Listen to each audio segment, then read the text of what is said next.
Meet Chumley, one of the hundreds of rescued birds who find their way into the doors of Wings Over the Rainbow. He loves to laugh, tell people I love you, and above all, he loves to play peekaboo. Chumley, I've had Chumley 17 years. And he was so aggressive when he came to us that he just attacked everybody. And it's taken this long to get Chumley to a point to where Chumley's so cute and cuddly. And everybody loves Chumley. But it's not an overnight thing. And everybody wants these instant fixes. And it doesn't happen with these guys because they're so smart. See? Chum Chum. Hi, Chum Chum. And we make them what they are. Because they're like... I know. Oh, would you stop it? I know. Okay. Are we done? He's very much a ham. And this is Deborah, founder of Wings Over the Rainbow, a 501c3 nonprofit she began nearly 25 years ago that relies entirely on charitable donations and adoption fees. It serves as a sanctuary and refuge for abused, neglected, or abandoned birds. Rescued from dumpsters or abandoned homes, or left here by disgruntled owners, Wings Over the Rainbow resembles a foster home for troubled youth. And this is Smokey Joe. Can you tell his story?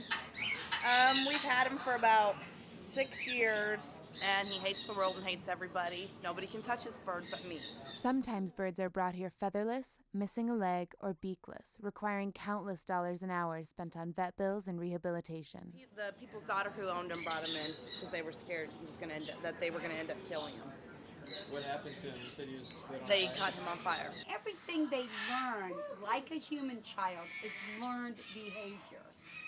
You can teach a bird to be bad just like you can teach a child. Or you can teach him manners just like you can teach a child. Oftentimes, many would-be owners choose to purchase a parrot without doing their homework first and expect perfect, well-behaved pets like this. I love you. I love you too, pretty boy. Mwah. Give us a kiss. I love you. When instead, after a week or two, they start seeing behavior like this.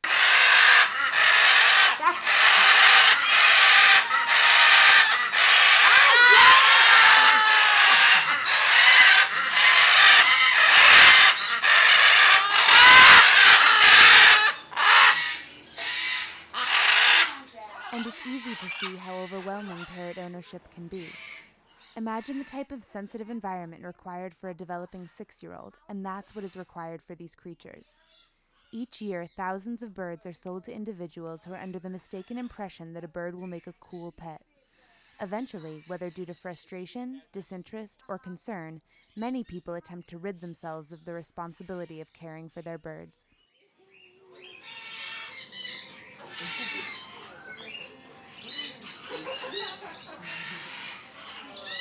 It's teaching people how to live with them the right way, instead of trying to force the bird to live with us. And that's the problem. You're dealing with an extremely intelligent creature that's going to talk back to you. Owners will often interpret biting and screaming as the fault of a problem bird. In actuality, screaming and biting are only symptoms of a larger problem. Parrots have the emotional and social needs of a young child, and sometimes something as simple as switching cages or a dietary change can result in biting, screaming, or feather plucking.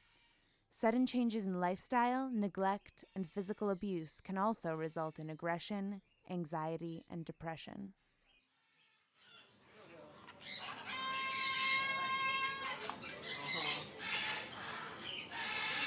She came from Columbus. Her owner died. She ended up, the maid got her, the maid sold her. She ended up in some young kid's house. And eventually they just couldn't deal with it. They said she was aggressive, she was attacking everybody. Well, yeah, she can, and she can bite, and she's aggressive. She was covered in tumors. But if you don't know how to handle her, she is. She's going to protect herself. We do a lot of, watch out Willow, we do a lot of training classes.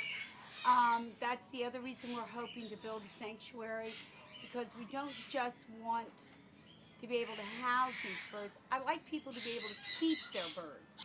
A lot of the problems that people have with their birds are very easily solved. They just don't know where to go solve it.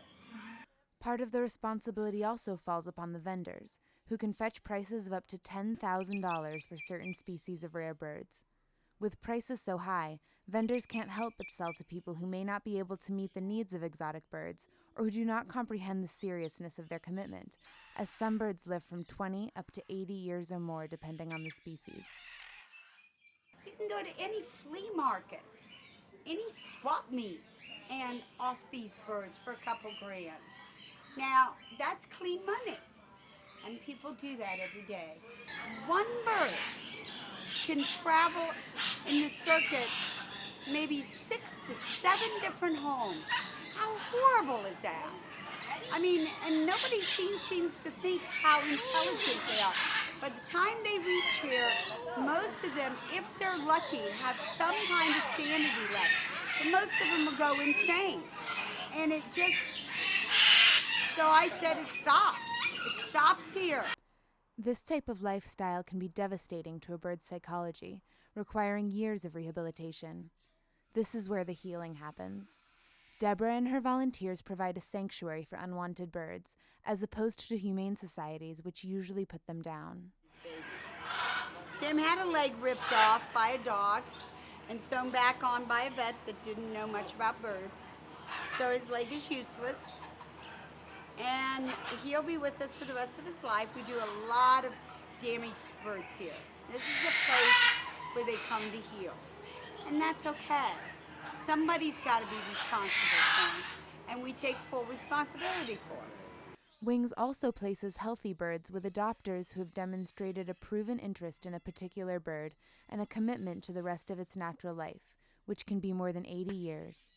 But most importantly and uniquely, Wings serves as an educational tool for bird owners who seek help in understanding their birds' problem behaviors. Gosh! Give me. Ah. It is staffed by a group of compassionate volunteers who willingly donate their time and energy to the cause.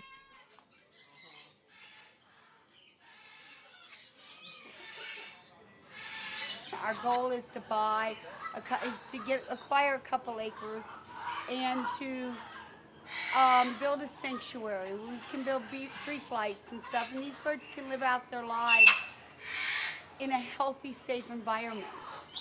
But that's going to take donations and people caring.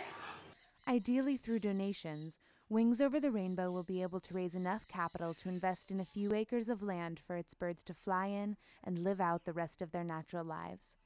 People could come to see them at will and enjoy the company of happy, healthy birds. Aside from never being bred into captivity, this is the best thing that could happen to these magnificent creatures. But, like many goals, this one is a long way off. Our vet bill could run us, at least 10 grand a year, at least minimum. Our food bill runs us $1,200 a week. The underfunded Wings Over the Rainbow can barely cover the astronomical costs associated with healing damaged birds, making difficult the dream of building a sanctuary for these special and misunderstood animals. If you would like to help in any way to provide a sanctuary for birds like our friend Chumley here, Yeah. I love you. I love you. I love you too. Bye-bye. Bye-bye. Bye-bye. Bye-bye. please visit the website at wingsotr.googlepages.com.